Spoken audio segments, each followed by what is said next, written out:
Assalamualaikum warahmatullahi wabarakatuh. Bismillahirrahmanirrahim. Di sini kami dari kelompok 7 akan mempresentasikan hasil diskusi kelompok kami yang berjudul Perlindungan Pemodal Akibat Insider Trading pada Pasar Modal di Indonesia dalam Perspektif Hukum Islam. Sebelumnya saya akan memperkenalkan anggota dari kelompok 7. Yang pertama ada Amanda Rosmawati, yang kedua Farah Ardita, yang ketiga Jordi Tondala Yasin, yang keempat Noviani Kurnia Sandi, yang kelima Sarah Salsabila, yang keenam Windy Safira, dan yang terakhir Yusril Husain. Baiklah, materi pertama akan dipaparkan oleh saudari Amanda Rosmawati. Kepadanya dipersilakan. A. Hukum Islam tentang akad. 1. Pengertian akad dalam hukum Islam. Secara terminologi, ulama fikih berpendapat akad dapat ditinjau dari dua segi, yaitu secara umum dan secara khusus. Secara umum, pengertian akad menurut pendapat ulama Syafi'iyah, Malikiyah, dan Hanabilah, yaitu segala sesuatu yang dikerjakan oleh seseorang berdasarkan keinginannya sendiri, seperti wakaf, talak, pembebasan, atau sesuatu yang pembentukannya membutuhkan keinginan dua orang, seperti jual beli, pewakilan, dan gadai. Sedangkan secara khusus, akad dikemukakan ulama fikih antara lain pengaitan ucapan salah seorang yang akad dengan yang lainnya secara syarok pada segi yang tampak dan berdampak pada objeknya. Dengan demikian, akad adalah terjadinya dua perjanjian atau lebih sehingga terjadilah perikatan dua buah janji dari dua orang atau lebih yang mempunyai hubungan antara yang satu dengan yang lain sehingga menimbulkan hak dan kewajiban pada para pihak berdasarkan keridoan masing-masing. Rukun-rukun yang wajib ada dalam akad. Yang pertama ada akid, ialah orang yang berakad di mana masing-masing pihak terdiri dari satu orang atau beberapa orang. Yang kedua ada mauqut, ialah benda-benda yang diakadkan, seperti benda-benda yang dijual dalam akad jual beli, dalam akad hibah, dalam akad, dan dalam akad gadai. Yang ketiga, ada maudu al-aqad, ialah tujuan atau maksud pokok mengadakan akad. Dan yang keempat, sigot al-aqad, ialah ijab dan qabul, di mana ijab ialah permulaan penjelasannya dari salah seorang yang hendak mengadakan akad, dan qabul ialah perkataan yang keluar dari pihak berakad pula, yang diucapkan setelah adanya ijab. Baiklah, selanjutnya saya akan menjelaskan tentang macam-macam akad dalam hukum Islam. Terdapat 10 macam-macam akad dalam hukum Islam. Yang pertama ada akad bernama dan akad tidak bernama. Yang kedua ada akad pokok dan akad aksesorir. Yang ketiga ada akad bertempo dan akad tidak bertempo. Yang keempat ada akad konsensual, akad formalistik, dan akad real. Yang kelima akad masyru dan akad terlarang. Yang keenam, akad yang sah dan akad tidak sah. Yang ketujuh, akad mengikat dan akad tidak mengikat. Yang kedelapan, akad nafis dan akad mauquf. Yang kesembilan, akad tanggungan, akad kepercayaan, dan akad bersifat ganda. Dan yang kesepuluh, akad mawadah, akad tabaru, dan akad muwadah dan tabaru sekaligus. Akad-akad terlarang dalam hukum Islam. Yang pertama, haram zatnya. Haram zatnya berarti zat barang yang ditransaksikan adalah haram yang disebabkan dari objek atau jasa. Misalnya minuman keras, bangkai, daging babi, dan sebagainya. Yang kedua, haram selain zatnya. Haram selain zatnya berarti sesuatu dapat menjadi haram bukan karena zatnya, Namun, sesuatu itu dapat dikategorikan haram jika mendapatkannya dilarang menurut syariat Islam. Yang ketiga, tidak sah atau tidak lengkap akad, yang berarti transaksi menjadi haram bisa disebabkan akad atas transaksi itu tidak sah dan atau tidak lengkap. Suatu yang dikatakan tidak lengkap atau tidak sah bila terjadi salah satu faktor-faktor berikut ini, rukun dan syarat tidak terpenuhi, terjadi ta'alluq, pembelian bersyarat, dan menjadi 2-in-1 akad. Selanjutnya yang keempat, akad-akad dalam produk pasar modal.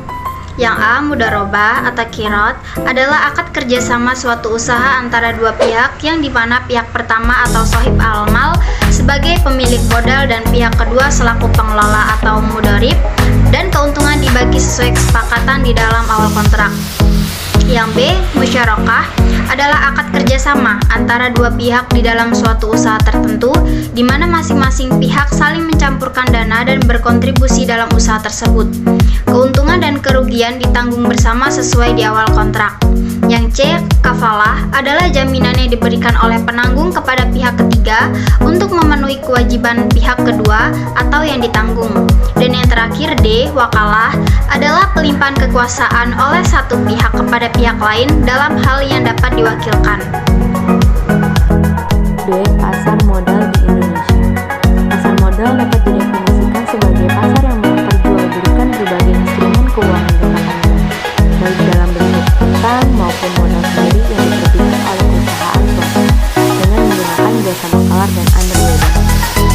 Peranan dan fungsi pasar modal di dalam suatu negara sangat penting dalam menunjang kemajuan ekonomi negara, di mana peran pasar modal adalah sebagai wahana pengalokasian dana secara efisien. Pemodal atau investor dapat melakukan investasi pada beberapa perusahaan melalui pembelian efek-efek yang baru ditawarkan ataupun diperdagangkan di pasar modal. Sebaliknya, perusahaan dapat memperoleh dana yang dibutuhkan dengan menawarkan instrumen keuangan jangka panjang melalui pasar modal tersebut. Baik, materi selanjutnya adalah insider trading. Insider trading ini apa sih? Nah, insider trading ini adalah sebutan khusus yang dipakai di dalam pasar modal. Insider trading sendiri yaitu merupakan sekelompok orang yang menggunakan informasi orang untuk mengambil keuntungan sebanyak-banyaknya.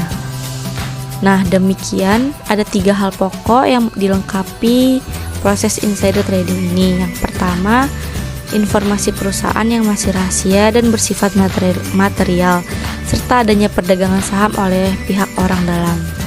Nah, insider trading ini umumnya sering terjadi di instrumen perdagangan saham, di mana mekanisme penawaran saham di bursa efek ada 2 bentuk. Yang pertama, melalui pasar perdana, dan yang kedua, penawaran pasar sekunder.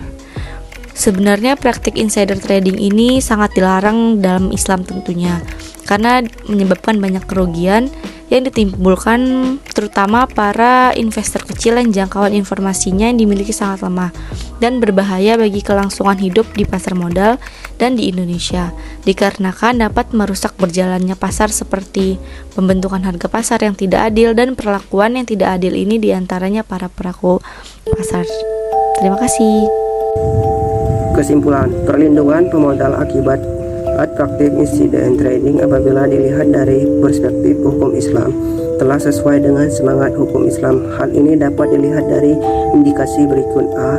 Pembentukan pasar modal syariah di Indonesia. B. Fatwa yang dikeluarkan oleh DSN MUI untuk kegiatan pasar modal syariah. C. Pembentukan Dewan Pengawas Syariah pada pasar modal syariah untuk mengawasi kegiatan pasar yang sesuai prinsip-prinsip Islam.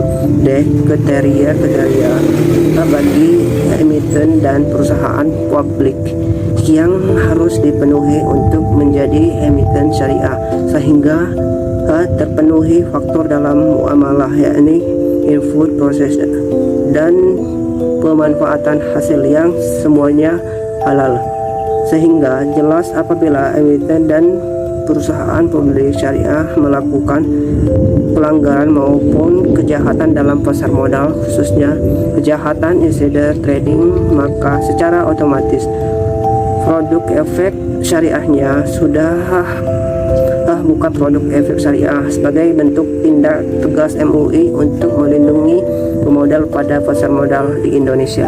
Kesimpulan, 1. Pengawasan dan pembinaan yang dilakukan oleh Otoritas Jasa Keuangan OJK serta kerjasama yang dibangun antara OJK dan Majelis Ulama Indonesia MUI pada pasar modal di Indonesia telah sangat baik dan menjamin keamanan dan terlindunginya pemodal pada pasar modal ini.